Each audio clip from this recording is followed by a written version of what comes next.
Olá, sejam todos muito bem-vindos ao programa Todos os Grãos. Por aqui você fica sempre muito bem informado sobre as novidades no mundo das principais commodities agrícolas aqui do Brasil. E hoje nós vamos falar sobre uma das mais novas conquistas para o agro brasileiro. Um acordo inédito que autoriza a exportação de sorgo para a China, um dos maiores consumidores de grãos do mundo. Essa, inclusive, é uma notícia que pode trazer novas oportunidades para os produtores brasileiros, impactar a dinâmica do mercado de milho, inclusive, e abrir caminho para uma maior diversificação da pauta exportadora aqui do país.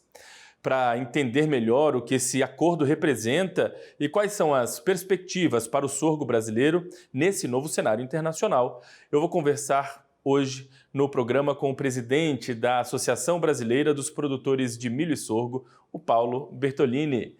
O presidente vai nos dar a honra aqui da participação mais uma vez no nosso canal. Seja muito bem-vindo primeiramente, viu, presidente? Muito obrigado pela participação com a gente hoje no Todos os Grãos. Tudo bem por aí? Obrigado, Felipe. Tudo bem, é um prazer estar aqui com vocês. Valeu, é uma satisfação nossa em recebê-lo aqui mais uma vez para falar sobre essa novidade tão importante para o nosso setor. Então, para a gente começar, eu quero saber exatamente o que significa esse acordo inédito do Brasil com a China para a exportação de sorgo, presidente. Qual é o potencial desse acordo aí para o nosso setor? Então, a China tem se aberto, né, para o mercado brasileiro, para as nossas produções.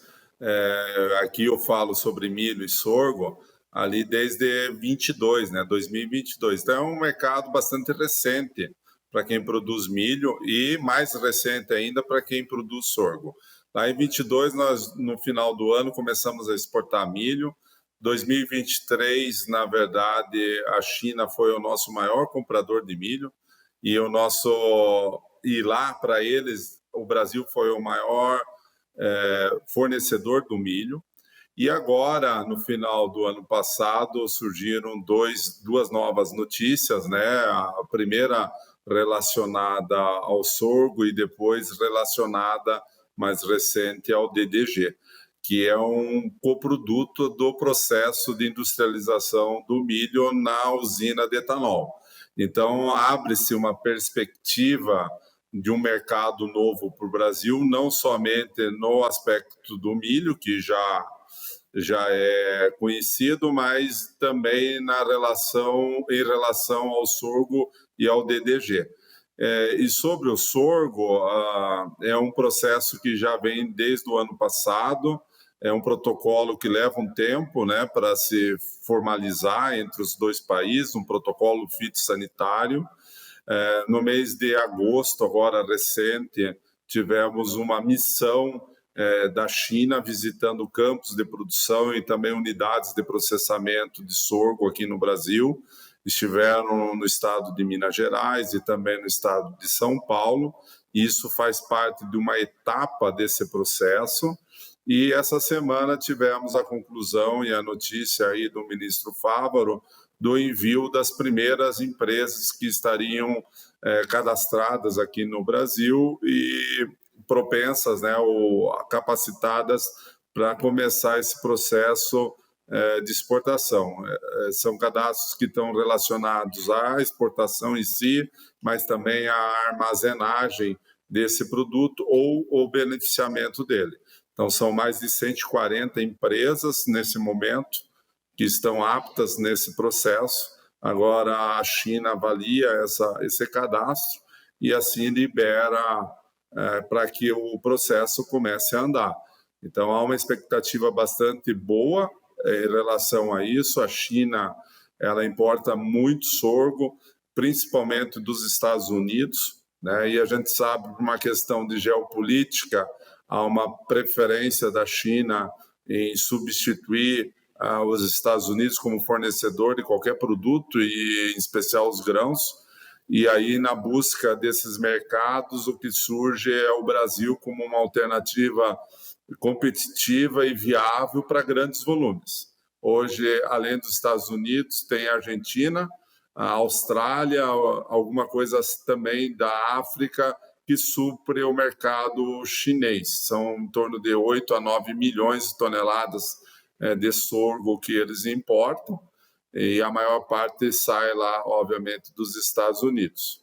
E esse sorgo, Felipe, ele vai para a China para a produção de rações, que é um grande volume, mas também para a produção de uma bebida alcoólica chamada baijiu, que é uma bebida alcoólica bastante popular na China e tem para efeito de comparação, de simetria, vamos dizer, ele é parecido com a nossa cachaça, que pode ser uma pinga barata, portanto bastante popular, a uma cachaça bastante elaborada, envelhecida, com valor altíssimo por unidade produzida.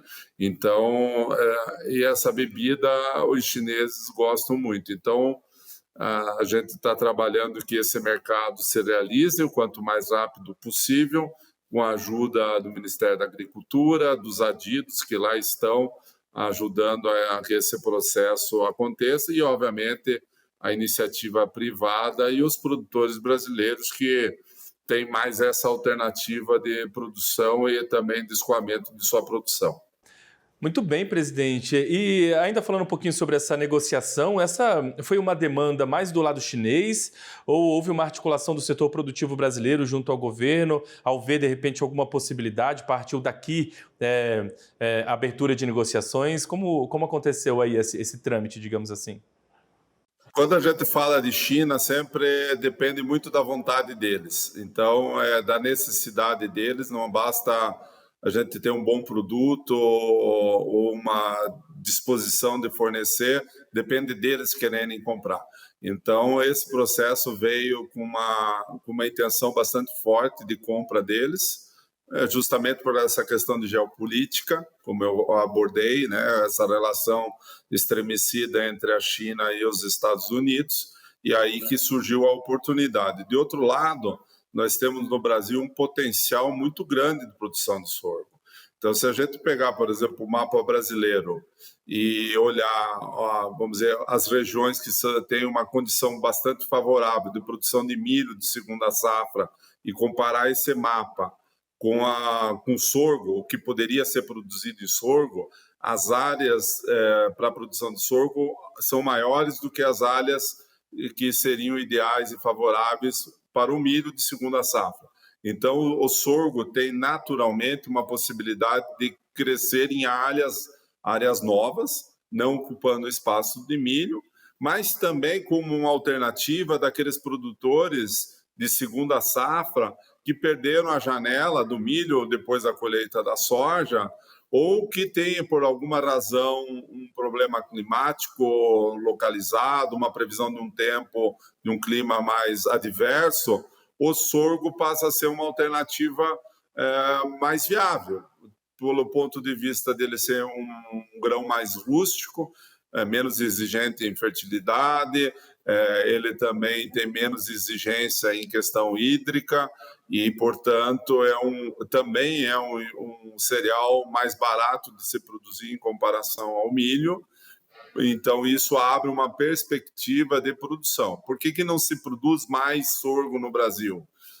Primeiro, por causa do mercado. Então, se a gente não tem um mercado, obviamente a gente opta por plantar o milho e não plantar cultivar outro tipo de cereal no lugar do milho. E também porque é por uma questão logística também.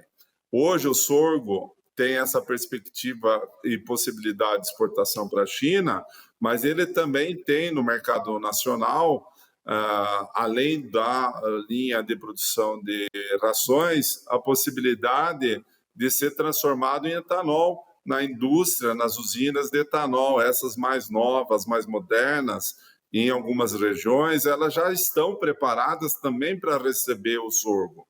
E esse sorgo se transforma nesse etanol e gera também um DDG a partir desse processo, que serve para as rações, para a nutrição animal. Então, a gente tem uma perspectiva bastante otimista para o sorgo. Somos já o segundo maior produtor mundial desse cereal, né, atrás dos Estados Unidos.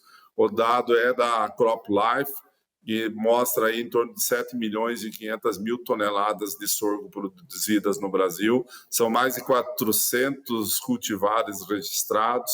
Os mais importantes são aí na ordem de umas 30, entre 30 e 40 cultivares, que se destinam tanto para a produção de silagem, às vezes para pastagem e também para a produção de grãos, que é o caso mais interessante nessa alternativa do etanol e também para a exportação. Bom, presidente, a gente sabe que o Brasil é um grande exportador de milho para a China, né? Aí agora, então, surge essa alternativa do sorgo.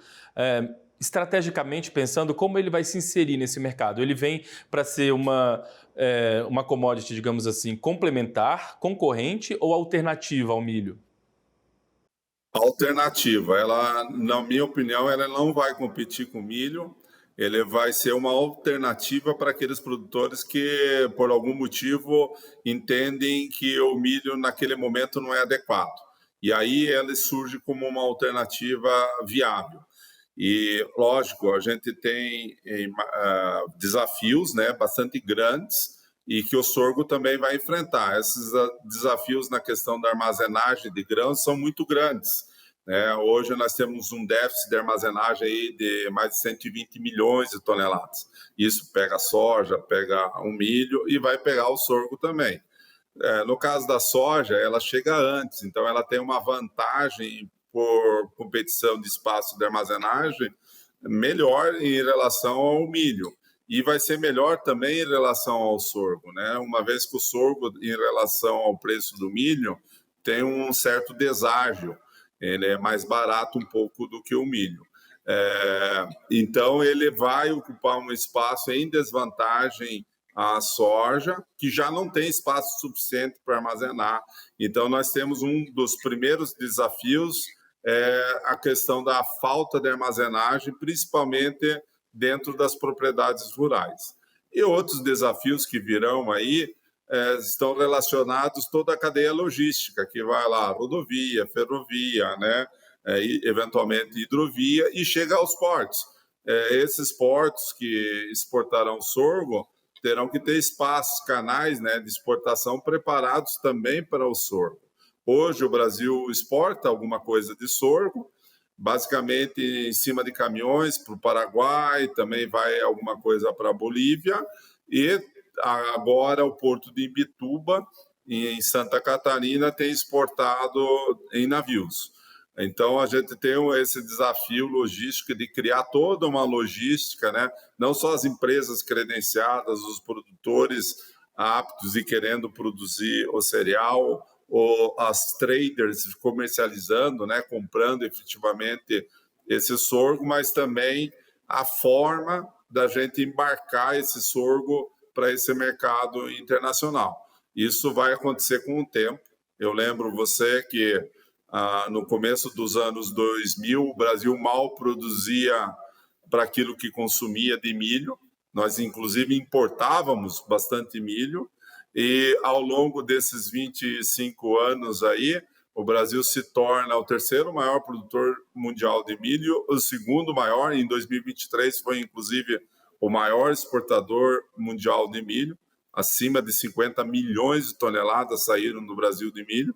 Então foi uma cadeia, né, um canal logístico que se criou na medida que a produção foi crescendo.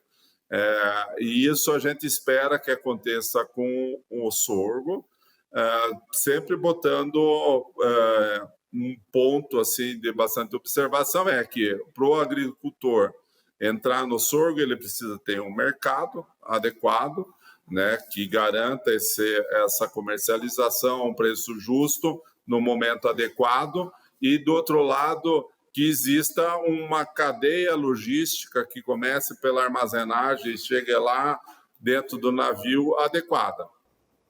Muito bem, presidente. Olha, eu vou pedir para o senhor aguardar um pouquinho com a gente, porque eu vou chamar um rápido intervalo e a gente volta para continuar discorrendo um pouquinho sobre esse assunto tão importante, tá bom? Eu volto já com o senhor. E a você, é o tempo de buscar um cafezinho rápido, porque o nosso intervalo vai passar bem rapidinho. Voltamos já já.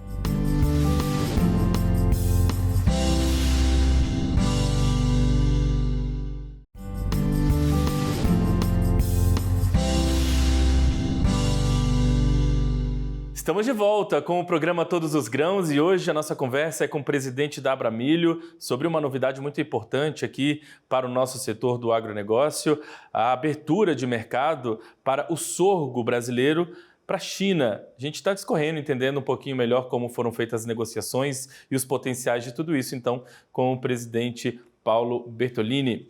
Ele está conectado com a gente. Presidente, a gente falou bastante ali sobre as negociações no primeiro bloco. Agora eu tenho uma curiosidade. O senhor chegou a dar uma pincelada, mas só para o pessoal de casa entender direitinho.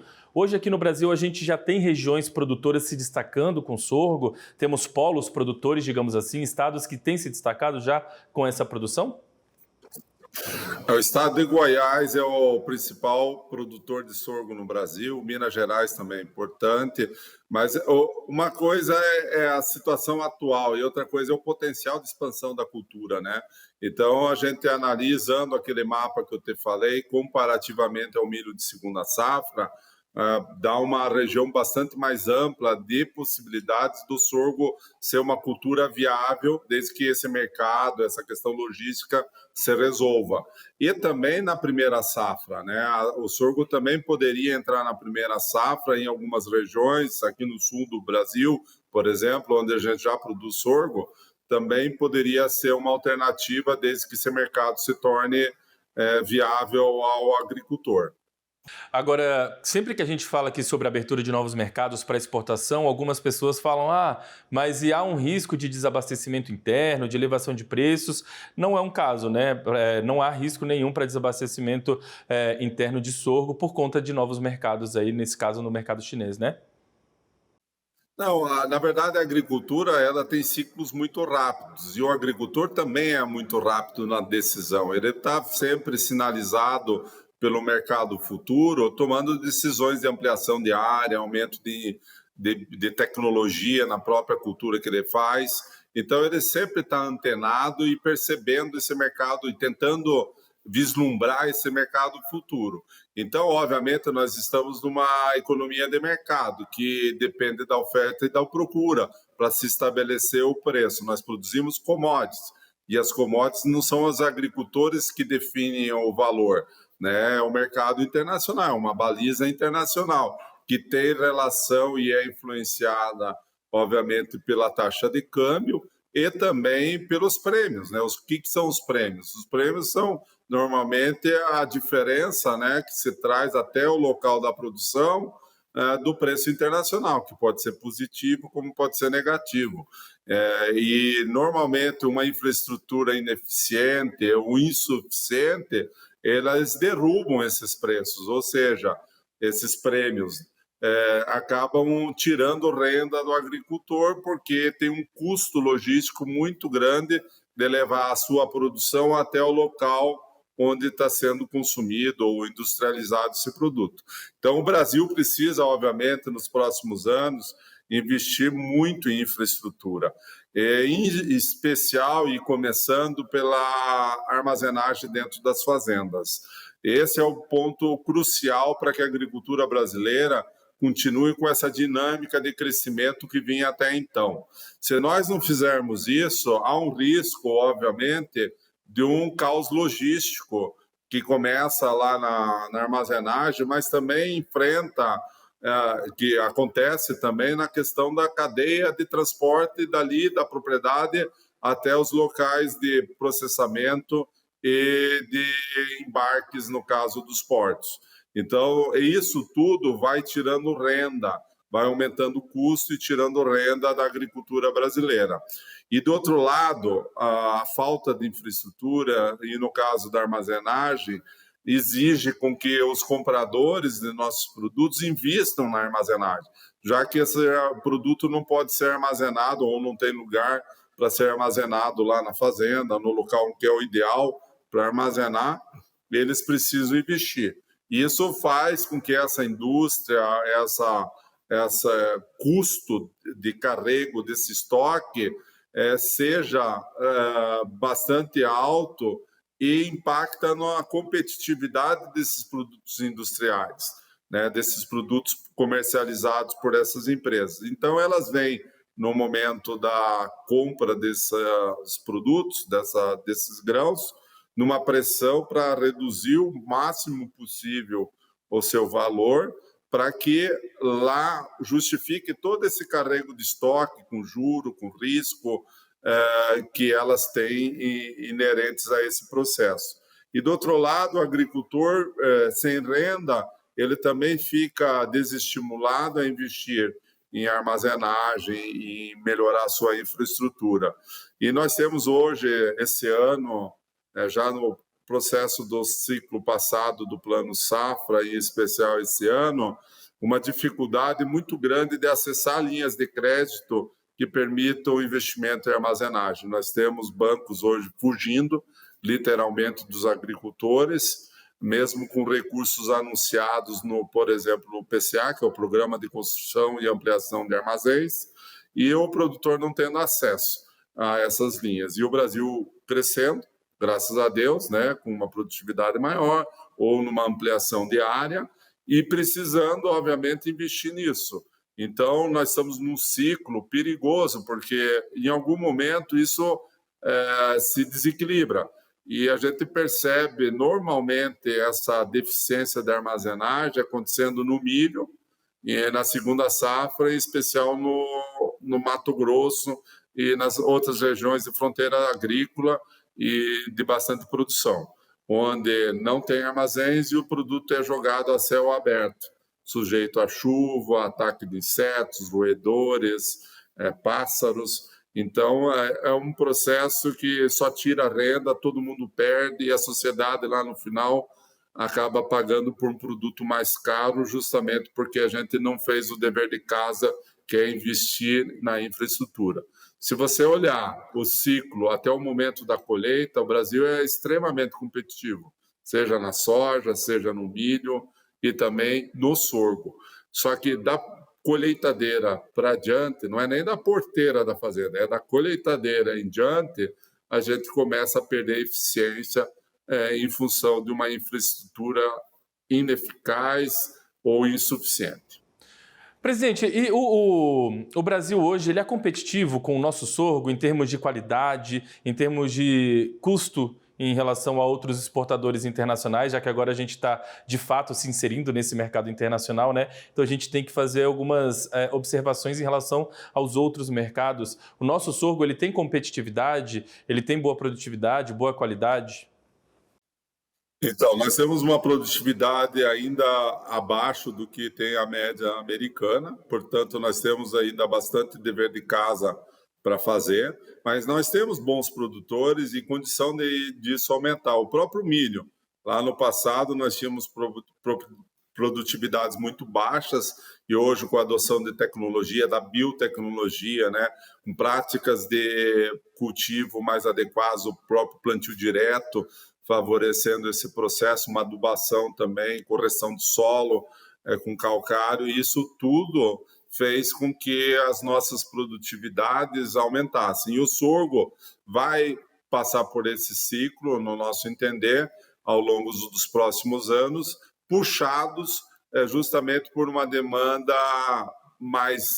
uma demanda crescente, seja do mercado internacional, e aí a China como pivô central dessa demanda extra, e também do mercado nacional, em especial das usinas de etanol. Então, a gente tem bastante coisa para fazer no sorgo. O sorgo não tem ainda a biotecnologia disponível, mas nós temos condição de melhorar esse retrato. E eu entendo também que esse diferencial de preço em relação ao milho, que é em torno de 80%, né, o preço do sorgo em relação ao preço do milho, isso em algum momento pode até melhorar essa relação, ele ficar mais próximo ao preço do milho, numa ação imediata desse mercado consumidor que está ávido em comprar o sorgo brasileiro. Só para você ter ideia, Felipe, essa semana, na segunda-feira, eu recebi aqui uma delegação de uma empresa chinesa buscando mais informações sobre o sorgo, querendo investir na originação do sorgo aqui. Até ganhei deles 2 garrafas de Baijiu, de uma bebida de uma marca lá bem famosa na China, premiada. E também, um pouco antes, uma videoconferência que eu fiz com uma outra empresa chinesa, querendo também entrar no mercado brasileiro de imediato. Assim, a gente percebe uma ação bastante rápida, né? Uma vontade muito grande da originação de sorgo aqui. Então, a gente vai ter isso.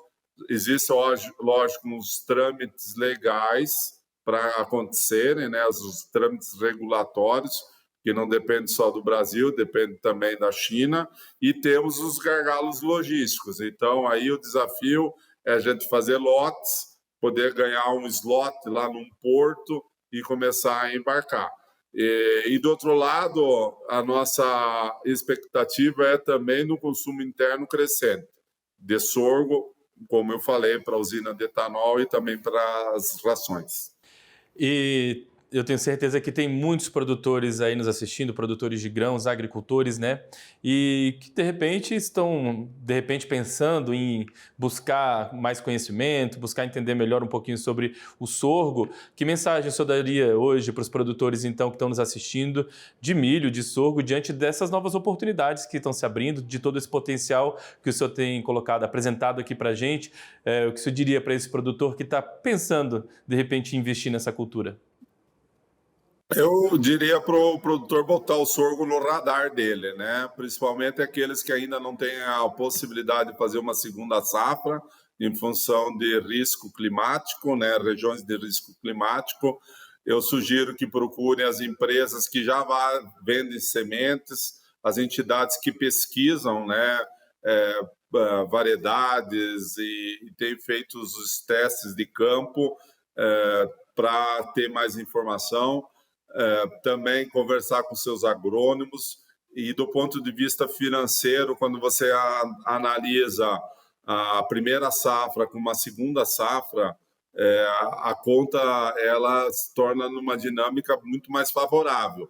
Logicamente, se você tem uma safra só no verão e não tem mais possibilidade de produzir nenhuma outra safra, você tem menos competitividade, porque você tem um custo fixo que você tem que pagar durante o ano todo e que vai sair de uma safra só. Na medida que você tem uma segunda safra que te dê renda, que te dê margem de contribuição, você tem também uma outra fonte de renda para fazer frente a todo esse custo teu durante o ano todo da tua propriedade.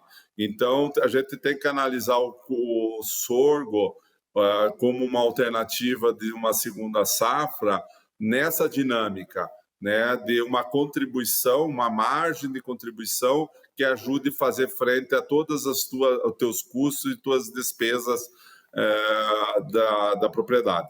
Presidente, eu quero agradecer demais a gentileza de ter conversado com a gente aqui no canal mais uma vez, desejar muito sucesso aí no seu trabalho, viu? O senhor sabe muito bem que o nosso canal está sempre aberto para esse diálogo, então, muito em breve a gente volta a conversar sobre esses e outros assuntos com certeza. E a você que está em casa, muito obrigado pelo carinho da sua audiência, pela companhia com a gente hoje aqui no Todos os Grãos. A gente se encontra ao longo da programação. Até a próxima. Tchau.